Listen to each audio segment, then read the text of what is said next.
Əfv olunacaq şəxslərlə bağlı qərar verildi.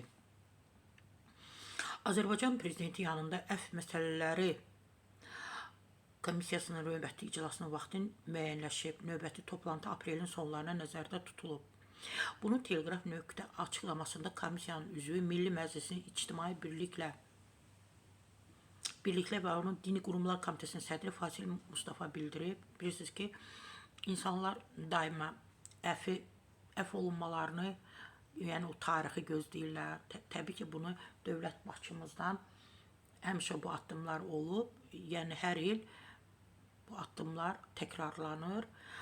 O deyib ki, indiyədək kifayət qədər müraciətlərə baxılıb, müəyyən şəxslərin əfv olunması, həmçinin həbs müddətinin azaldılması barədə qərarlar qəbul edilib.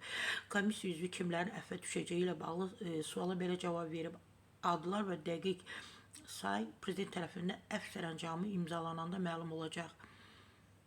Bəli, qeyd edim ki, komissiyanın bugünkü, yəni təbii ki, Fazil Mustafa deyib ki, hansı ki iclas olub, deyib 100-dən çox müraciətə baxılıb. Ümumilikdə əfv məsələləri komissiyasında 2025-ci üzrə 5 iclas olub və 600-dən çox müraciətə baxılıb. Komissiyanın iclasları mühüm tarixi günlərdə olur həmişə.